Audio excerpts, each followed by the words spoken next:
Okay, so we had about 7 tomatoes that made it from when we planted in May 10th. It's almost a month later. I have these, and I'm not real sure what they all are. I put some in, these are what I had left over. They could be anything out of the ones that we planted, and they all look a lot alike. I can kind of tell. I think this is pineapple. That could be a big boy. I think this is a cherry tomato. I don't know. It's hard to tell by the leaves that this small. These I had to bring back. They were pretty much dead. But we're going to get these planted. They are a month late, but I was glad to have some backups. And we are keeping these. Let me see if I can get closer. Those are pretty good. They're not doing a whole lot yet, but they are starting to look a lot better than when we found them when we got back from our little road trip. So we're gonna keep going, and hopefully by the end of this month these will look completely different.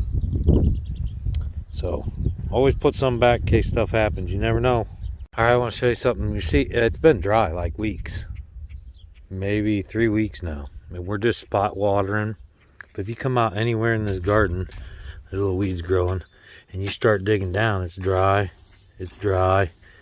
and then it starts getting wet. Just a few inches underneath the soil. And that's why stuff's still growing. It stays wet out here. 3 weeks later, we haven't had any rain. And it's still wet down here because nothing's pulling that moisture out except for these little bean plants. So, pretty good soil. Okay, so this isn't normally how I plant my tomatoes, but being that what kind of year it is, I'm planting them late, and I didn't plant my own seeds, so I had to deal with what I could buy. So they weren't as leggy as I like them, and so this is how I'm planting them. I'm smoothing this soil out where I want to put them. Getting all the stuff out, weeding it real good.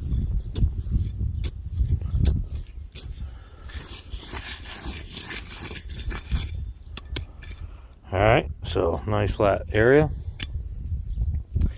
And then try to get them kind of in line with each other. So this tomato is going to go here. And I break the soil up real good.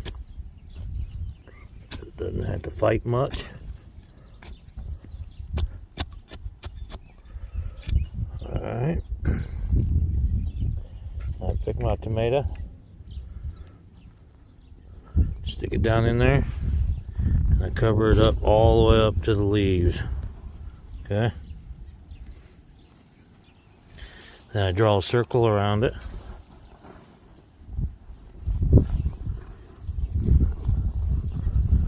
I pull this away from the tomato some.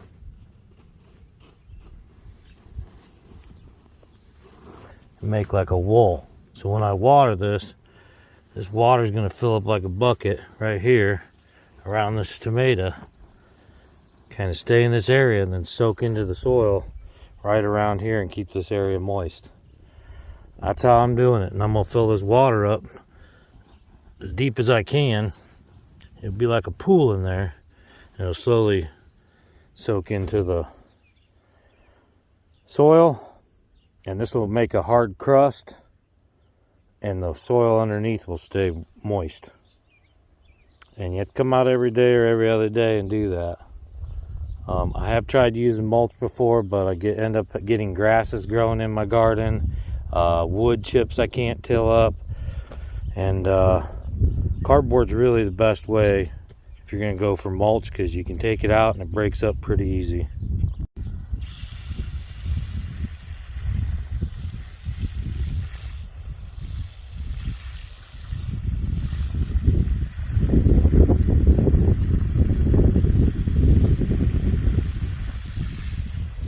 And this is sulfur water, so it's getting some food every time we water it. We do use Epsom salts and we use a 1616 on our tomatoes.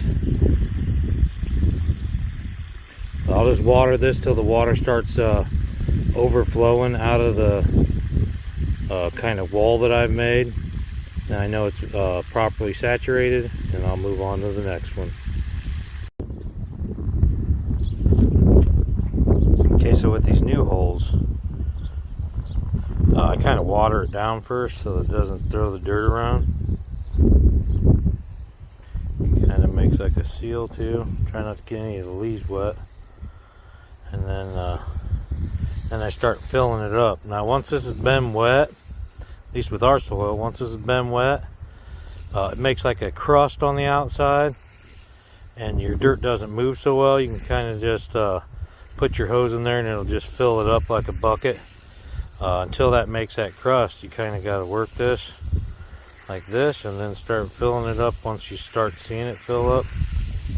And then just fill it up to the leaves. Don't go over your leaves, because once that water resides, the sun will burn those leaves. So just water it up to the leaves.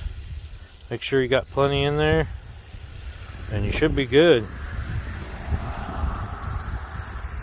That's going to crust up on top and dry out once that water soaks down into the soil, and it's going to keep all that moisture down there at the roots. When I was a lot younger than I am now,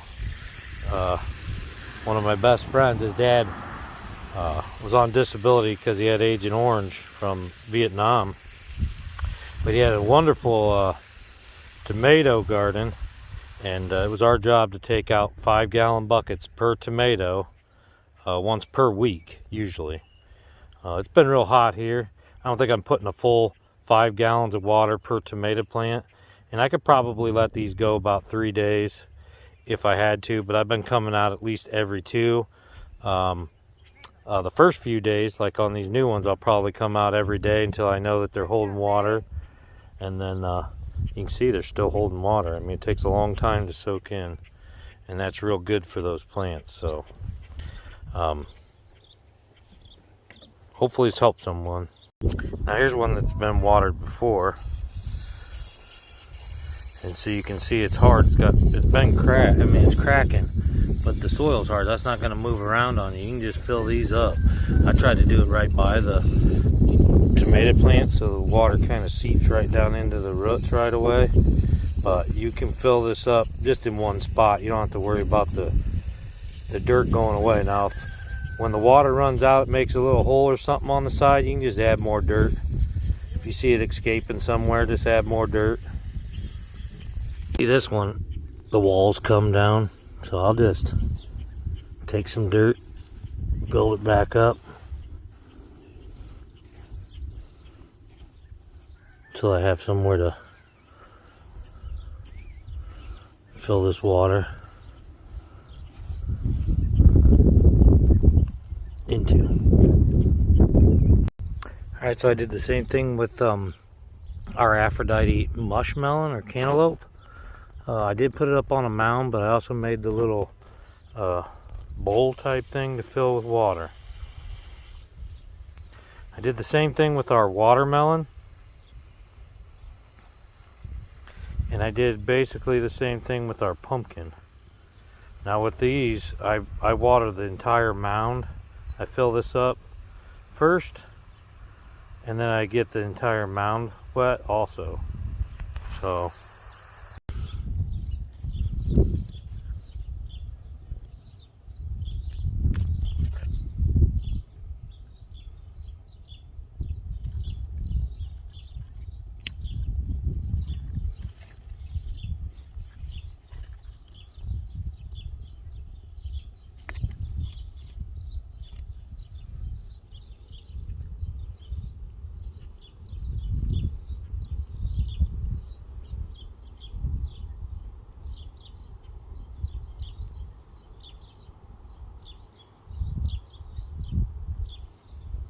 now the way I was showing you how to do those tomatoes, that's my dam technique.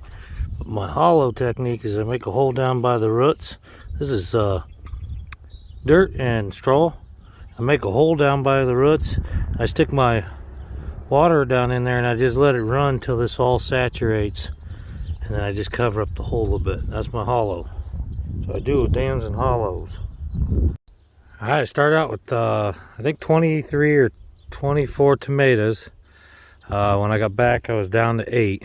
I did lose a couple more. I was down to like 6 with like a partial stem.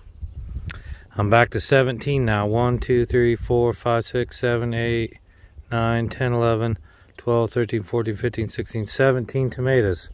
There's none down at this end. They're all down there. You can kind of see them by the water holes. But I think 17's enough. I don't know what they are. Most of those are though. Could be a lot of cherry tomatoes. Could be some Roma tomatoes. I'm not 100% sure. So until they start growing and I see some fruit, I'm going to treat them all as a bigger tomato. I don't normally trim my Romas, but if I can't tell if it's a Roma or not, I am going to prune it. So stay tuned.